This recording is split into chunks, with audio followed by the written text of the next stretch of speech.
Morning, everybody. It's 10 o'clock Eastern Standard Time, and I'm about to go live. C3, I am live. And let me share this to my own Facebook page, and we'll get going here. All right.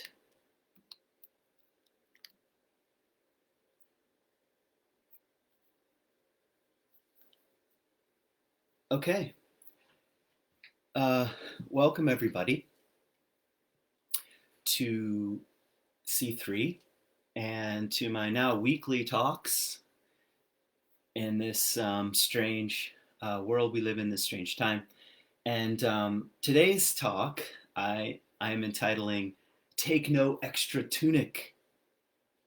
Now, if you are familiar with the Jesus story at all, you'll recognize that as a line from the Gospels: "Take no extra tunic." It's a little bit longer than that, and I'll get into that in a few minutes. But um, that's the title, and that's kind of the direction I'd like to head this morning. And just a quick greeting, a shout out to all my C3 friends. I miss you all. I miss getting together. I miss being together. Um, and I'm already looking forward to, I don't know what it's like for you, but I feel a bit of a mood shift. It could be just I'm reading it wrong. I don't know. But as things begin to stagger and reopen, I look forward to seeing you again in the near future. And just so you know, C3 people, we've already begun discussions on the board level as to um, how we might begin to reopen. And we're in no rush. We want to be safe and we want to be smart, um, but we also want to anticipate as best we can uh, what getting together might look like. So we'll be following the governor's orders and then thinking creatively how we might begin to see one another face to face. In the meantime, I'm so glad this is working. I'm so glad the kind of live connection is working, both on Instagram and on Facebook, as a way of staying in the conversation. And to me, the great conversation is around meaning and purpose and and a clarification of values and what the Greeks called the good life, um, what the great spiritual traditions nudge us toward in terms of living a full life, an abundant life, and a meaningful life. And it's important to stay in the conversation, especially inundated by just the, well, inundated by the news and the news of the day and the news of the hour and the news of the second.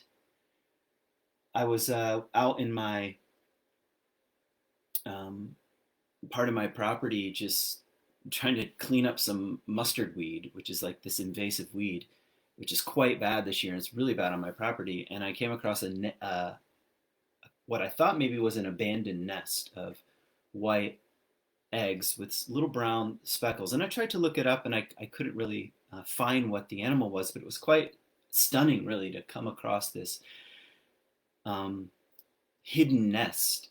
And my son the next day saw that it was a turkey, saw a turkey on the nest, which was kind of amazing. And I remembered a Mary Oliver line, and I'll not quote it here, as I put it on Facebook. You can look for it later, but um, she says something very beautiful. She describes going out on a walk and being kind of unfit for uh, this world, feeling not at ease when all the news is about um, bombs and blood and now we can fill in the blank what's happening now in terms of the news. And she says she came across a nest of speckled eggs, and it was more wonderful to her than all the electricity of New York City. And I was so moved by both the event but also her words. Just like her words, I think, um, helped deepen me into just a feeling of wonder that, I don't know, life continues, new life continues. Uh, Turkeys lay eggs, and it is more wonderful than all the electricity of New York City. And not that I'm against civilization or something like that.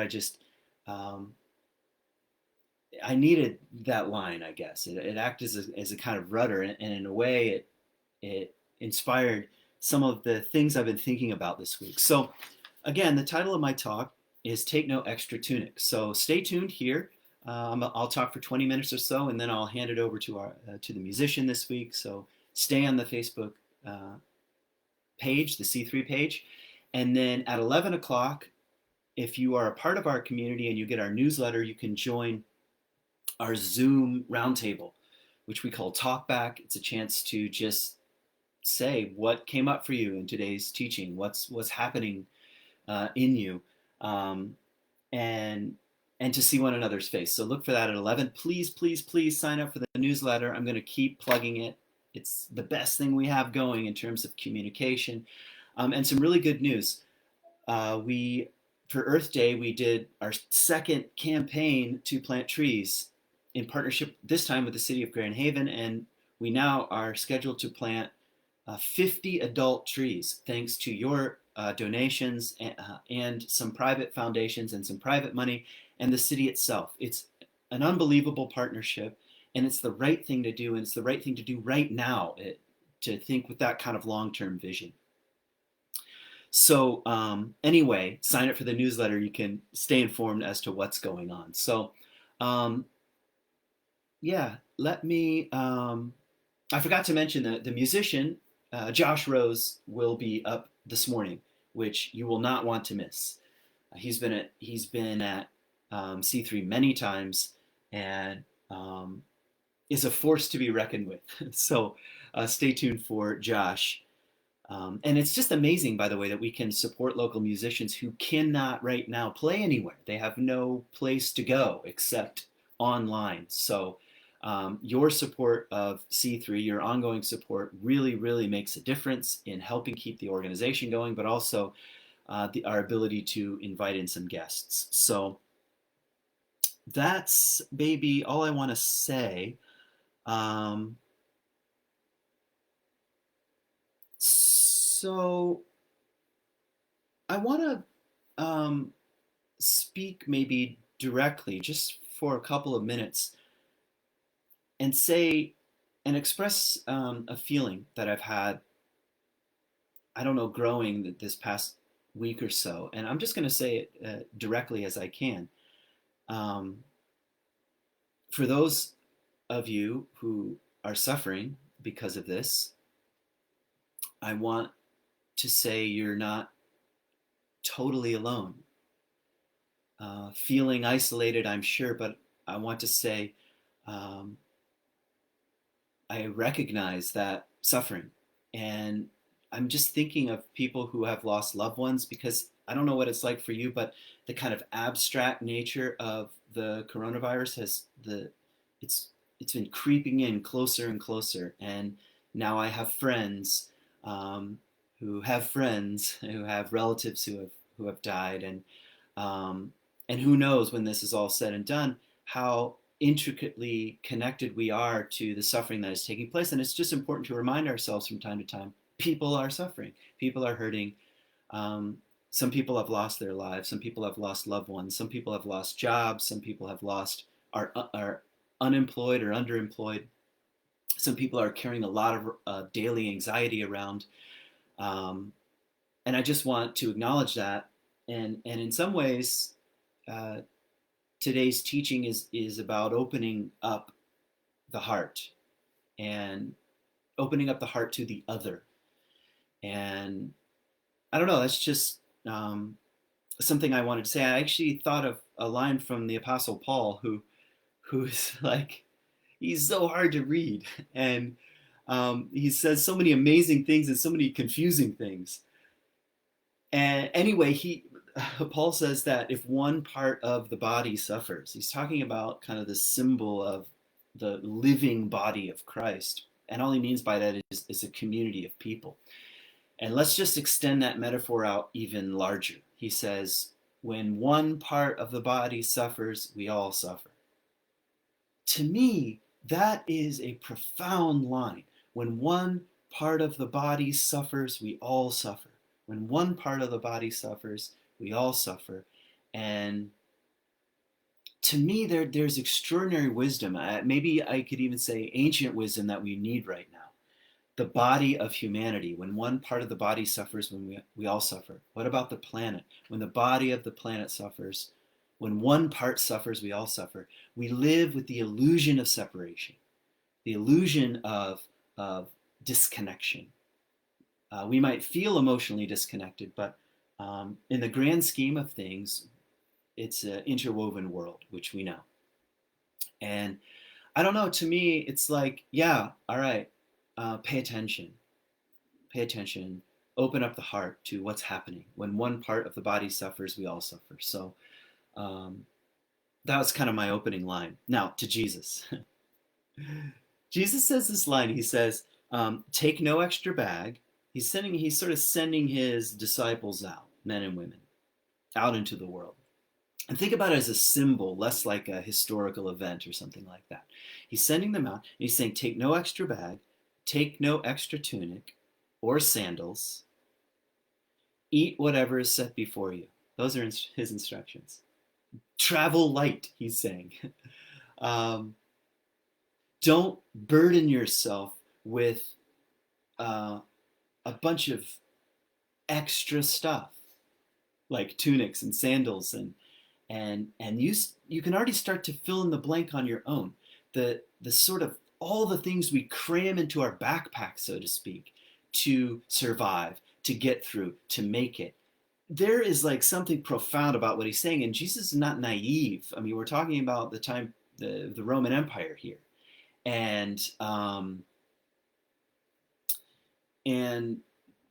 time of extraordinary taxation and oppression, especially of the Jewish people. So he's not. The world is hard to live in, is what I'm saying, and he still says, travel light. Don't take an extra tunic. Don't take extra sandals. Don't take an extra bag, and eat whatever is set before you. Open yourself up to the hospitality of other people. So that's the word I'm interested, I think, in today. Hospitality, something that we don't really talk all that much about anymore. It used to be such a rich way of being in the world that many ancient cultures valued. And it's almost totally forgotten in the modern era, I think, to our own soul's deficit, you could say.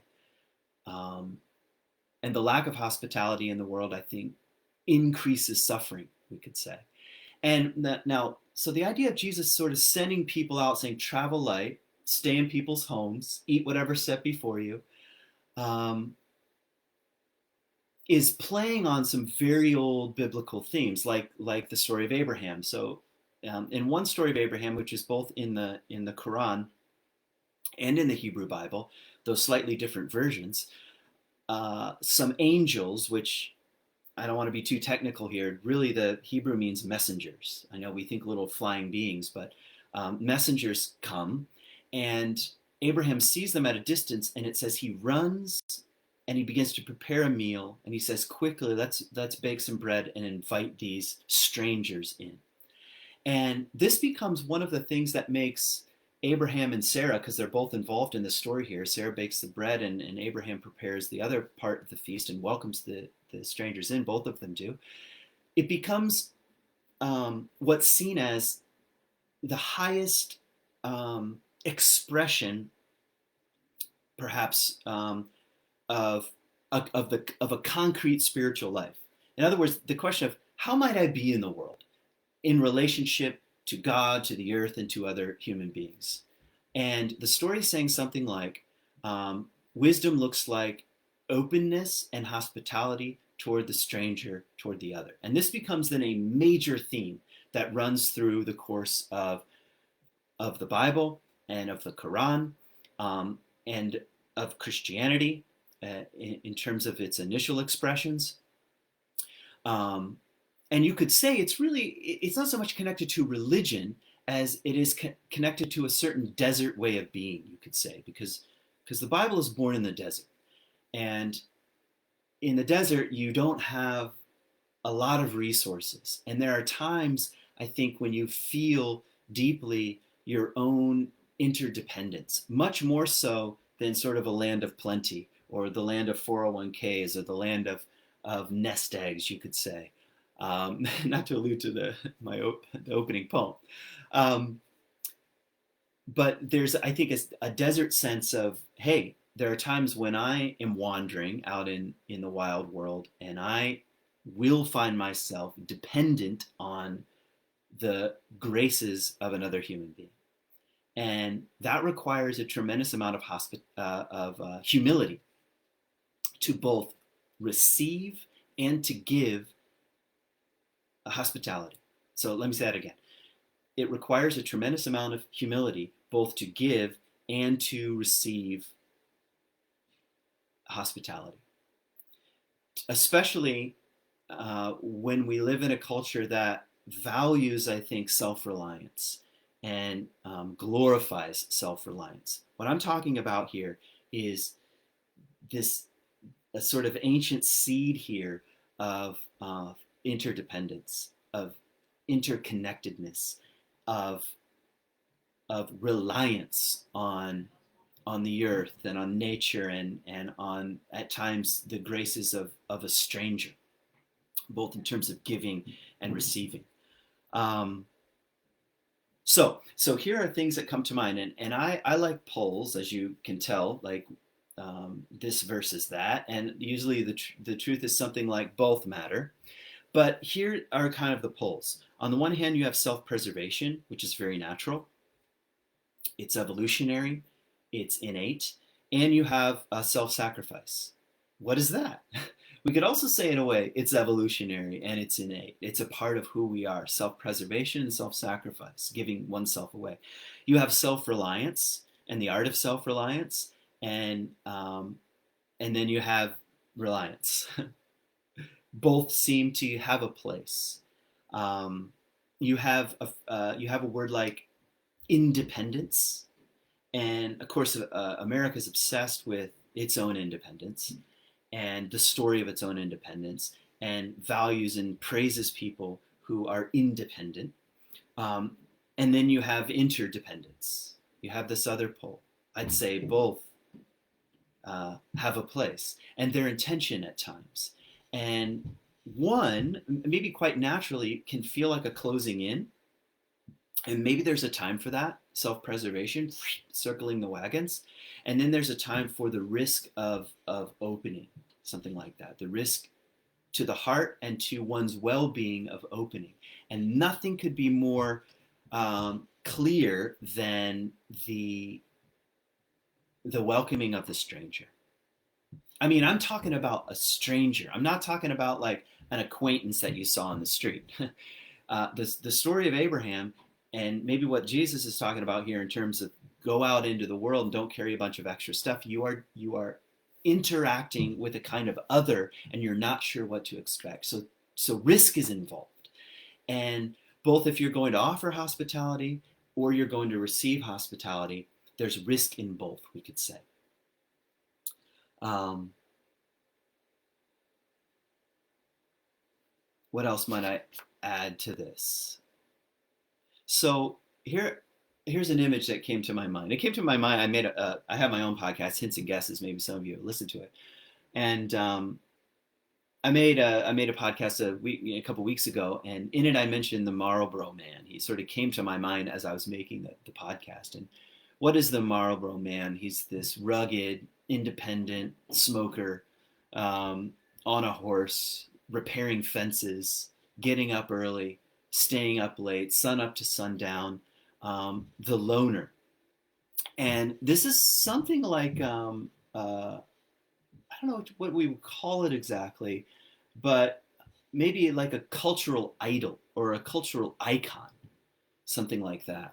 And it goes pretty deep. Maybe we could say in the collective American consciousness, the Marlboro Man. And actually, I'm saying man. Maybe there's a feminine equivalent of the Marlboro Man. You can send it to me if one comes to mind, because I certainly am not saying this is a male only thing.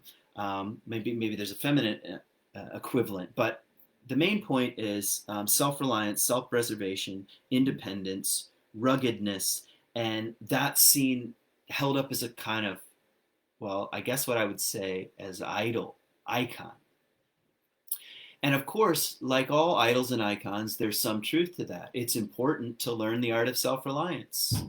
Um, Part of the problem of, we could say, entitlement culture is that I don't have to work hard. I don't have to. I'm owed something, and I never set out. You might say, on a path of self-reliance. But then that very same path can lead to a kind of insulated, isolated, hardenedness to the world, where I'm on my, the back of my horse all by myself, smoking my cigarettes, and nobody can tell me what to do. Maybe that's the motto of the Marlboro Man. Nobody can tell me what to do. Even you can't even tell me that cigarettes are going to kill me. I'm just gonna just keep hitting this all day. So, and I'm so tough, it probably is not going to affect me. And of course, that's an illusion, we could say. Um, so there's a place and a time, just to speak out of both sides of my mouth at the same time. There's a place and a time for learning a bit of self-reliance and independence. And then there is a kind of maturity to not being attached to such a story. And maybe there's a time and an age and an era and a space where we are called to something higher, like opening to the other, being hospitable toward the other. I mean, think about the word hospitality right now, and think about your social media feed, and think about the news, and think about Fox News, and think about CNN, and think about MSNBC, and so forth and so on. We're talking about a kind of bitterness, and resentment. Almost no sense of being hospitable to the stranger. When I lived in Israel, I got to do quite a bit of traveling around. And one of the things I learned, we went to visit a Bedouin community in Jordan as part of a class field trip, which was amazing. And we learned a bit about Bedouin culture in general. And Bedouin culture is very old. It's something like 5,000 years old. Bedouins are nomadic people who are um, um, Muslim, but they have the kind of their own flavor of Islam. And it's kind of like a denomination in a way, but the Bedouin culture is, of course, much older than Islam. And one of the things that they pride themselves on is that they will even be hospitable to their enemy. If their enemy falls at their tent doorstep, they'll open it up and feed them and clothe them, and give them water and give them tea, give them bread. Now, when they meet their enemy in some other context, that's a different story. But when it comes to falling down on your luck, so to speak, at the edge of death, being thirsty in the desert, it's a non-negotiable. You do the right thing, and you're hospitable to the stranger, and even more so to the enemy. I mean, this is kind of where we have so forgotten these little seeds of ancient wisdom. So I guess I'm asking something like, what does it look like to be hospitable right now? What does it look like to be hospitable? What does it look like to be hospitable to the other? Even if right now the other is a bit abstract, like the other lives online. But soon it will be something else. To the stranger in terms of our to our worldview, people we don't quite harmonize with, we don't quite get, we don't quite see where they're coming from, something like that. So, okay, so what am I saying here? I hear a couple of invitations. Here's one invitation that I hear. Take no extra tunic. I think in a season where there's anxiety, tremendous anxiety, and people are like, I've got to prepare, I have to hoard, I have to collect, I have to keep the thing at bay. And again, I'm not against being smart or preparing, but I'm talking about a certain kind of energy. I just want you to hear the challenge of something like, oh, by the way, don't take anything extra. You don't really need all that much. And you might have to rely on other people. Even the idea that I'm going to grow my own food, I'm not going to be reliant on the man and the system. Um, yeah, but you're still relying on the earth and on weather and on hail. I remember I had a garden. I have a garden. I'm not a good gardener at all. And one year I was so proud because I planted 2 or 3 rows of corn. And corn is like amazing. I mean, you put this little seed in the ground and it's like, really? It's going to become 6 feet high. And sure enough, it does. And it finally sort of reached maturity.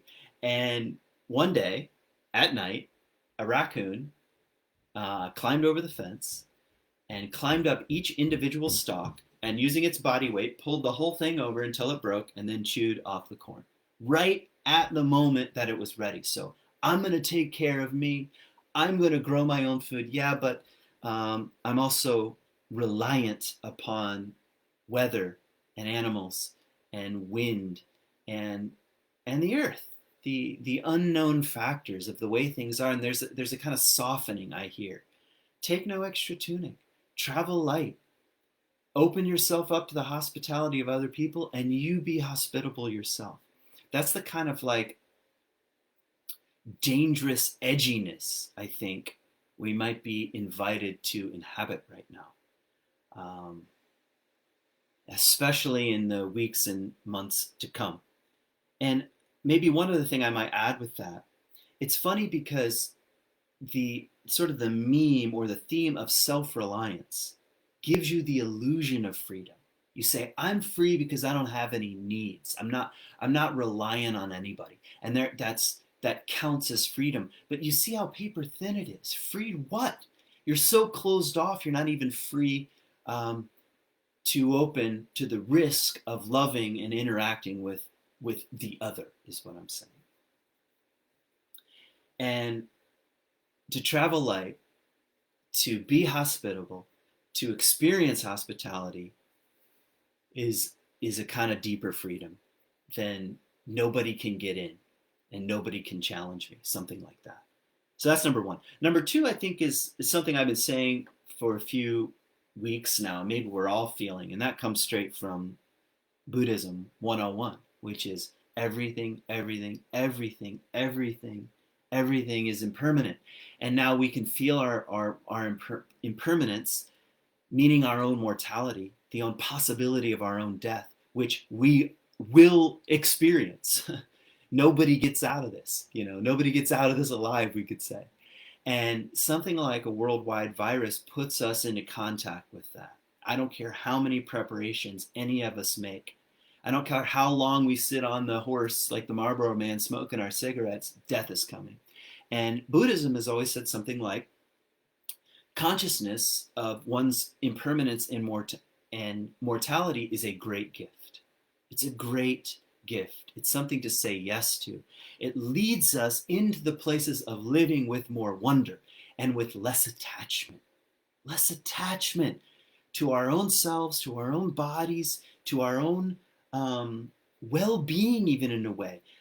Just less attachment. It's not avoidance, I don't think. It's just less attachment. There's a famous story, maybe you've heard of a Zen master who spent his entire life building a very beautiful barn. And near the end of his life, the barn burned down.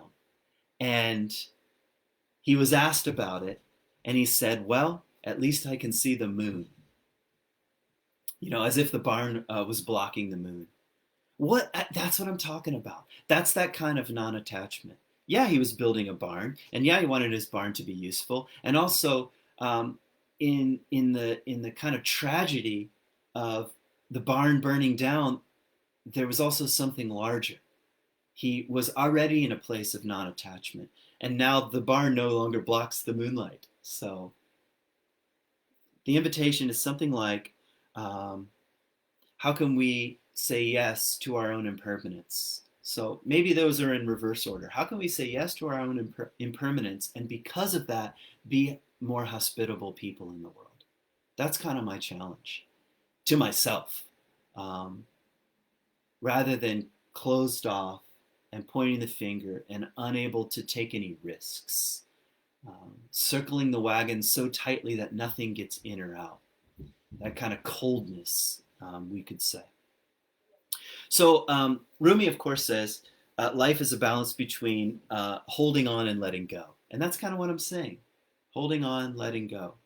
Right now, the culture is like, hold on.